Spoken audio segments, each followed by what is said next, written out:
ಒಂದಾನೊಂದು ಕಾಲದಲ್ಲಿ ಬೃಹತ್ತಾದ ಹಡಗೊಂದು ವಯಲೇನ್ ಸಮುದ್ರದಲ್ಲಿ ಮುಳುಗಿತ್ತು. ಅದರಲ್ಲಿ ಒಬ್ಬ ವ್ಯಕ್ತಿ ಮಾತ್ರ ಬದುಕಿದ್ದ. ಅವನು ದಡಕ್ಕೆ ಬಂದು ಬಿದ್ದ. ತೇವವಾಗಿದ್ದ ಮರಳಿನ ಮೇಲೆ ಮೂರ್ಛೆ ಹೋಗಿ ಬಿದ್ದಿದ್ದ. ಅಲೆಗಳು ಬಂದು ಅವನ ಕೆನ್ನೆಗೆ ಮುತ್ತಿಕ್ಕುತ್ತಿತ್ತು. ನಿಧಾನವಾಗಿ ಎದ್ದು ಕೂತ. ವಿಚಲಿತನಾಗಿದ್ದ. ಹಿಂದೆ ಇದ್ದ ದಟ್ಟವಾದ ತೆಂಗಿನ ಮರಗಳನ್ನು ನೋಡುತ್ತಿದ್ದ. ಬರಿಗಾಲಿನಲ್ಲಿ ಸಮುದ್ರದಲ್ಲಿ ನಿಂತಿದ್ದ. ಕೊನೆಯಿಲ್ಲದ ಸಮುದ್ರದಲ್ಲಿ ಜೋರಾಗಿ ಕಿರುಚುತ್ತಿದ್ದ. ಕಣ್ಣಲ್ಲಿ ನೀರು ತುಂಬಿದ ಅವನು ತಲೆ ಎತ್ತಿ ಆಕಾಶಕ್ಕೆ ಸಹಾಯಕ್ಕಾಗಿ ಬೀಳುತ್ತಿದ್ದ. ಆದರೆ ಶೀಘ್ರದಲ್ಲೇ ದುಃಖ ಅವನನ್ನು ಆವರಿಸಿತು. ವಿಷಾದದಲ್ಲಿ ಅವನು ಮೊಣಕಾಲನ್ನು ಅಪ್ಪಿಕೊಂಡು ಕೂತಿದ್ದ.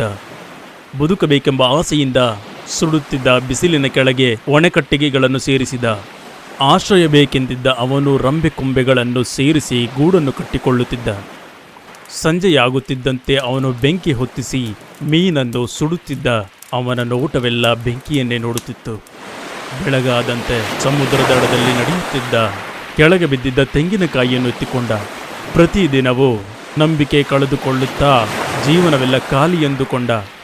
ಅವನ ಗುಡಿಸಲನ್ನು ಸರಿ ಮಾಡಲು ತೆಂಗಿನ ಗರಿಗಳನ್ನು ಅವನು ಎಣೆಯುತ್ತಿದ್ದ.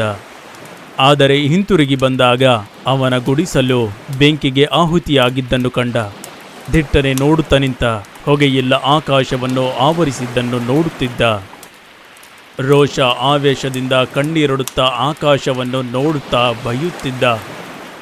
ಆ ರಾತ್ರಿ ಅವನ ಕೈಗಳಿಂದ ಮುಖವನ್ನು ಮುಚ್ಚಿಕೊಂಡು ಸುಟ್ಟು ಹೋದ ಅವನ ಗುಡಿಸಿಲಿನ ಬಳಿ ಕೂತಿದ್ದ. ಕೊನೆಗೆ ಅತ್ತು ದಣಿದು ತಣ್ಣಗಿದ್ದ ಮರಳಿನ ಮೇಲೆ ನಿದ್ರೆಗೆ ಜಾರಿದ. ಮುಂಜಾನೆ ಮಸುಕಾದ ಶಬ್ದವೊಂದು ಅವನ ನಿದ್ರೆಯಿಂದ ಎಬ್ಬಿಸಿತು. ಬೃಹತ್ತಾದ ಹಡಗೊಂದನ್ನು ಅವನು ದೂರದಲ್ಲಿ ನೋಡಿದ. ಅವನ ಕಣ್ಣುಗಳ ಸಂತೋಷ ಮತ್ತು ಸಂಭ್ರಮದಿಂದ ತೆರೆದುಕೊಂಡಿತು. ನಗು ನಗುತ್ತಾ ಹಡಗಿನ ಬಳಿ ಓಡುತ್ತಿದ್ದ. ಎರಡು ಕೈಗಳನ್ನು ಮೇಲೆತ್ತಿದ. ಅವನನ್ನು ಪಾರು ಮಾಡಲು ಬಂದ ದೋಣಿ ದಡದ ಬಳಿ ಬಂದಿತು. ಕಾಪಾಡಲು ಬಂದರು ಕೈ ತೋರಿಸಿದರು. ಹಡಗಿನಲ್ಲಿ ನಿಂತಿದ್ದ ಕ್ಯಾಪ್ಟನ್ ಅವನನ್ನು ನೋಡುತ್ತಾ ನಗುತ್ತಿದ್ದರು.